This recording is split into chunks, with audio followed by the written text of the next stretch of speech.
Hello again, friends. The next 2 stories are requests. This week, I will do a request from H.W. And next week will be a joint request from Man Ray of Hope and Cozy Foxy Moss,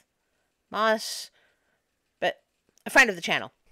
I try to get to requests as soon as possible, but the ones that are still under copyright always take longer, as I reach out for permission first. So, where I'm always absolutely thrilled to get a request, I will get to it faster if it is over 100 years old. I mean, at this point, I could read to you Peter Pan, but that would be a very long video. So with that in mind, H.W. reached out with a request for a grim tale. So I skimmed it enough to know that this story needs a small content warning. There is, unfortunately, some parental abuse in the tale. I just wanted to let you know up front because that can be upsetting, especially for younger viewers. This is a request from H.W. H.W. is one of my favorite people and has made many requests. I really believe that H.W. is one of the reasons my channel is so good. So, for you, H.W., I will now read Donkey Cabbages. There was once a young huntsman who went out into the forest to lie in wait. That is a disturbing beginning. It sounds less like he's a hunter and more like he's a serial killer. He had a fresh and joyous heart, and as he was going thither, whistling upon a leaf, an ugly old crone came up, who spoke to him and said, "Good day, dear huntsman. Truly, you are merry and contented. But I am suffering from hunger and thirst. Do give me alms." Always be nice to random, mysterious old people who appear in forests. The huntsman had compassion on the poor old creature, felt in his pocket, and gave her what he could afford. He was then about to go further, but the old woman stopped him and said, "Listen, dear huntsman, to what I tell you. I will make you a present in return for your kindness. Go on your way now, but in a little while you will come to a tree whereon 9 birds are sitting, which have a cloak in their claws, and are plucking at it. Take your gun and shoot into the midst of them. They will let the cloak fall down to you. But one of the birds will be hurt, and will drop down dead. Carry away the cloak. It is a wishing cloak. When you throw it over your shoulders, you only have to wish to be in a certain place. And you will be there in the twinkling of an eye. Take out the heart of the dead bird and swallow it whole. And every morning early when you get up, you will find a gold piece under your pillow." That is an extremely odd yet strangely specific piece of advice. Also, gross. The huntsman thanked the wise woman and thought to himself, "Those are fine things that she has promised me, if all does but come true."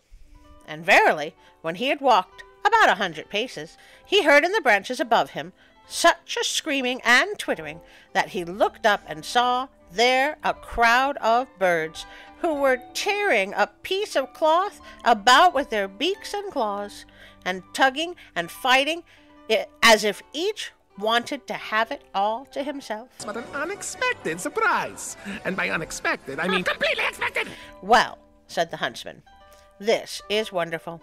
It has really come to pass just as the old wife foretold."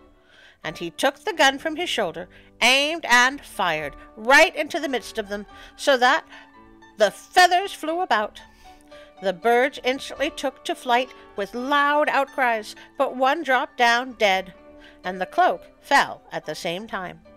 The huntsman did as the old woman had directed him, cut open the bird, sought the heart, and swallowed it down, and took the cloak home with him.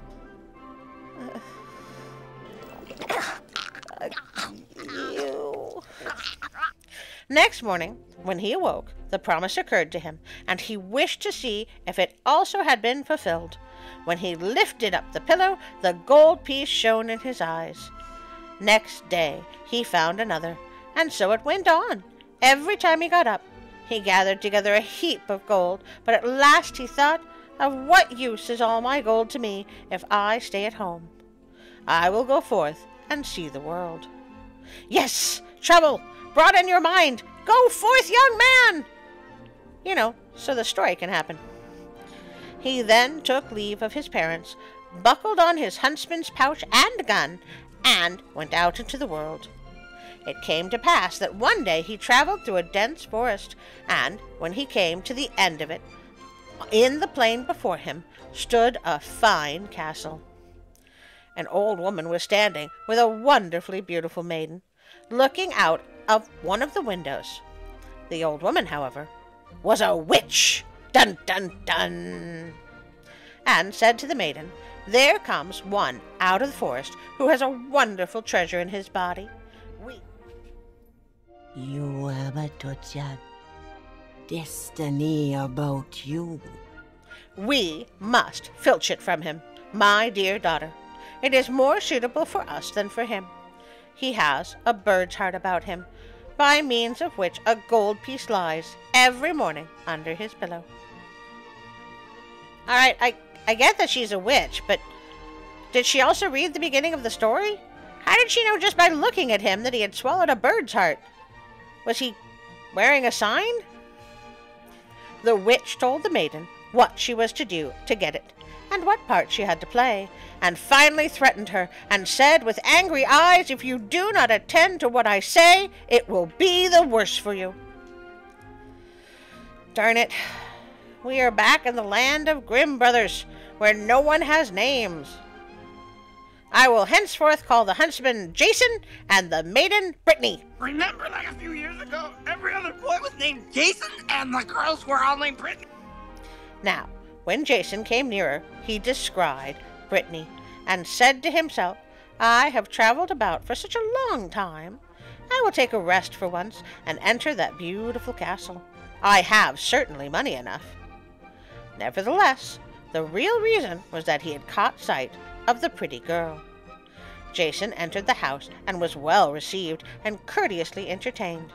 Before long he was so much in love with Brittany that he no longer thought of anything else, and so only saw things the way she saw them, and did what she desired. The old woman then said, "Now we must have the bird's heart. He will never miss it." She prepared a drink, and when it was ready, poured it into a cup and gave it to Brittany, who was to present it to Jason. Brittany did so, saying, "Now, my dearest, drink to me." So Jason took the cup, and when he had swallowed the draught, he brought up the heart of the bird. Brought up? How would he Oh, wait. Never mind. I just figured it out. The girl had to take it away secretly and swallow it herself, for the old woman would have it so. Oh, please, please tell me she washed it off first. Thenceforward he found no more gold under his pillow, but it lay instead under the pillow of the maiden, from whence the old woman fetched it away every morning. But he was so much in love, and so befooled, that Jason thought of nothing else but passing his time with Brittany. Then the old witch said, "We have the bird's heart, but we must also take the wishing cloak away from him." Brittany answered, "We will leave him that. He has lost his wealth."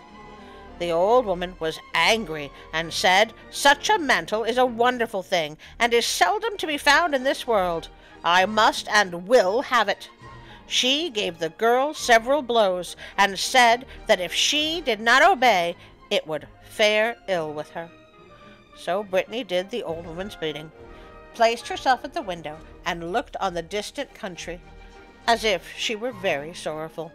Jason asked, "Why dost thou stand there so sorrowfully?" "Ah, my beloved," was her answer, "over yonder lies the garnet mountain, where the precious stones grow. I long for them so much that when I think of them I feel quite sad. But who can get them? Only the birds. They fly and can reach them, but a man never." "Hast thou nothing else to complain of?" said the huntsman. "I will soon remove that burden from thy heart." "Jason, don't! It's a trap! With that, he drew her under his mantle, wished himself on the garnet mountain, and in the twinkling of an eye they were sitting on it together. Precious stones were glistening on every side, so that it was a joy to see them, and together they gathered the finest and costliest of them. Now the old woman had, through her sorceries, contrived that the eyes of the humans should become heavy. She made his eyes fat. He said to the maiden, "We will sit down and rest a while. I am so tired that I can no longer stand on my feet." Oh, yes, she made him tired. Yeah, that makes so much more sense. Then they sat down, and he laid his head in her lap and fell asleep. When he was asleep, she unfastened the mantle from his shoulders and wrapped herself in it, picked up the garments and stones, and wished herself back home with them. But when the huntsman had had his sleep out and awoke, and perceived that his sweetheart had betrayed him, and left him alone on the wild mountain, he said, "Oh, what treachery there is in the world!" and sat down there in care and sorrow, not knowing what to do. But the mountain belonged to some wild and monstrous giants, who dwelt thereon, and lived their lives there, and he had not sat long before he saw 3 of them coming towards him. So he lay down as if he were sunk in a deep sleep. Then the giants came up, and the first kicked him with his foot and said, "What sort of an earthworm is lying curled up here?" The second said, "Step on him and get him." But the third said, "That would indeed be worth your while. Just let him live. He cannot remain here, and when he climbs higher towards the summit of the mountain, the clouds will lay hold of him and bear him away." Well, that is a very important bit of information. Thank you, kind giant. So saying, they passed by. But the huntsman had paid heed to their words, and as soon as they were gone, he rose and climbed up to the summit of the mountain, and when he had sat there a while, a cloud floated towards him, caught him up, carried him away, and traveled about for a long time in the heavens. Then it sank lower and let itself down on a great cabbage garden, girt round by walls, so that he came softly to the ground on cabbages and vegetables. Or, more likely fell a great height when it started to rain, but sure, let's go with the cloud landed. It could happen. Then the huntsman looked about him and said, "If I had but something to eat! I am so hungry, and my hunger will increase in a course of time. But I see here neither apples nor pears, nor any other sort of fruit. Nothing but cabbages." Fun fact, a cabbage is in fact food.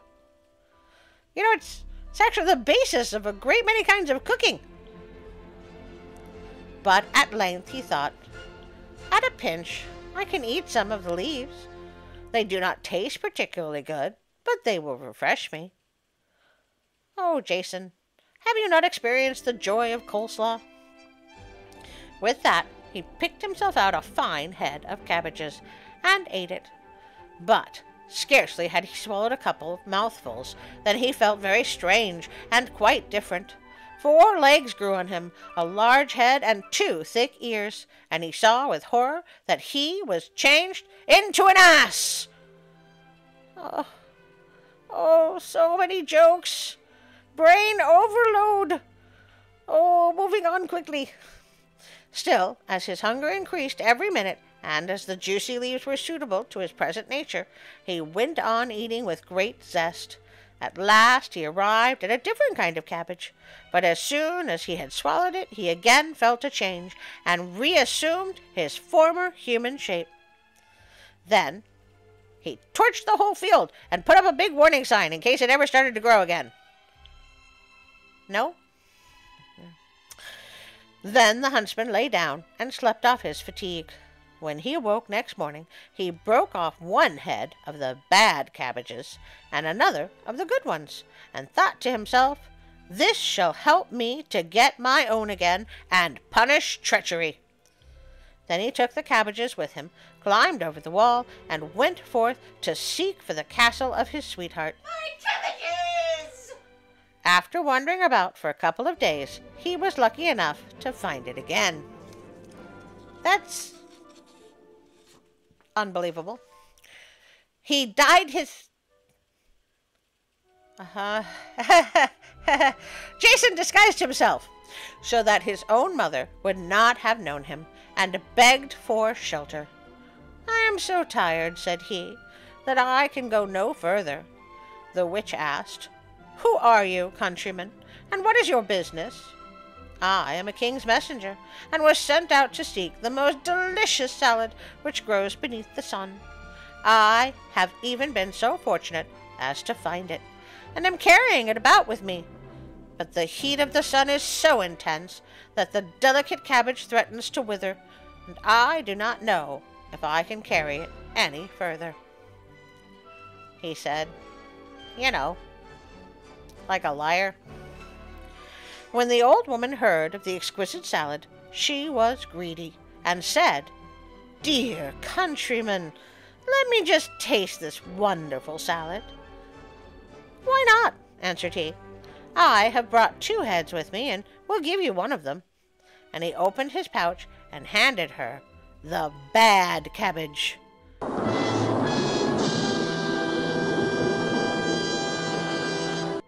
The witch suspected nothing amiss, and her mouth watered so for this new dish that she herself went into the kitchen and dressed it. When it was prepared, she could not wait until it was set on the table, but took a couple of leaves at once, and put them in her mouth. But hardly had she swallowed them, then she was deprived of her human shape, and she ran out into the courtyard in the form of an ass. Oh, so not a big change then. Presently, the maidservant entered the kitchen. Wait, who? I don't remember them mentioning her before. Saw the salad standing there, ready prepared, and was about to carry it up. But, on the way, according to habit, she was seized by the desire to taste, and she ate a couple of leaves. Instantly, the magic power showed itself, and she likewise became an ass, and ran out to the old woman, and the dish of salad fell to the ground. So, an innocent victim of circumstance. Meantime, Jason sat beside Brittany, and as no one came with the salad, and she also was longing for it, she said, "I don't know what has become of the salad." The huntsman thought, the salad must have already taken effect, and said, "I will go to the kitchen and inquire about it." As he went down, he saw the 2 donkeys running about in the courtyard. The salad, however, was lying on the ground. "All right," said he. "The 2 have taken their portion," and he picked up the other leaves and laid them on the dish and carried them to the maiden. I hope he washed them off first. "I bring you the delicate food myself," said he, "in order that you may not have to wait longer." Then she ate of it, and was, like the others, immediately deprived of her human form, and ran out into the courtyard in the shape of a donkey. After the huntsman had washed his face so that the transformed ones could recognize him, he went down into the courtyard and said, "Now you shall receive the wages of your treachery," and bound them together, all 3, with one rope, and drove them along until he came to a mill. He knocked at the window. The miller put out his head and asked what he wanted. "I have 3 unmanageable beasts," answered he, "which I don't want to keep any longer. Will you take them in, and give them food and stable room, and manage them as I tell you, and then I will pay you for what you ask?" You know, if I were the miller, I'd be immediately suspicious. You are paying me to take 3 donkeys. Are they cursed? But, that's just me, and I may read too many of these stories. The miller said, "Why not? But how am I to manage them?" The huntsman then said that he was to give 3 beatings and 1 meal daily to the old donkey, and that was the witch. 1 beating and 3 meals to the younger one, which was the servant girl. "Wait a minute! What did the servant girl do to you? She wasn't even mentioned until the story was 2/3 of the way done." And to the youngest, which was Brittany, no beatings and 3 meals, for he could not bring himself to have the maiden beaten. After that he went back into the castle and found therein everything he needed. To the victor go the spoils. After a couple of days the miller came and said he must inform him that the old ass, which had received 3 beatings and only 1 meal daily, was dead. "The 2 others," he continued, "are certainly not dead, and are fed 3 times daily, but they are so sad that they cannot last much longer." The huntsman was moved to pity, put away his anger, and told the miller to drive them back to him again. And when they came, he gave them some of the good salad, so that they became human again. Brittany fell on her knees before him and said, "Ah, my beloved, forgive me for the evil I have done you. My mother drove me to it. It was done against my will, for I love you dearly. Your wishing cloak hangs in a cupboard, and as for the bird's heart, I will take a vomiting potion." Seriously, Gross? But he thought otherwise and said, "Keep it, it is all the same, for I will take thee for my true wife." So the wedding was celebrated, and they lived happily together until their death. Well, except for the poor traumatized maid who got a massive punishment for trying a salad on the sly. I'm pretty sure she wasn't part of that lived happily part. That was an odd story. What was the moral? Always be nice to random old people who appear in the forest? Not all giants are bad. To the victor goes the spoils? I have no idea. Let me know if you figure it out. Well, we come to the part where I ask you to like, share, and subscribe. Also, don't forget about the notification bell, so you will be informed every time I put out a video on Sunday, like broken clockwork. I am forever hopeful that we can grow this channel, at least a little. If you would like to support me on Patreon, Instagram, or Facebook, there are links in the description below. I would like to thank Pixabay.com for all the wonderful sounds, images, and music provided by their amazing contributors. And finally, I would like to thank you, my dear, amazing friends, for taking the time out of your busy life to listen to a weird, bizarre, and often disturbing little fairy tale that people used to tell to children. I wonder sometimes how we all survived. And of course, a special thank you to my Patreon friends. Hello, Patreon! Exciting news! We have a new friend. I am so very excited. So, a great big thank you to Robinson, Ida, Darren, Teresa, Brick's Journey, Karen, William, Josh, Colleen, and Callum, Celeste, Mom, and now we are pleased to welcome HW! Yay! Also, thank you, Bernie, for your moral support. How you doing, Bernie? And now, as we come to the end of the video, pictures of Rosie and Tiger! Yay!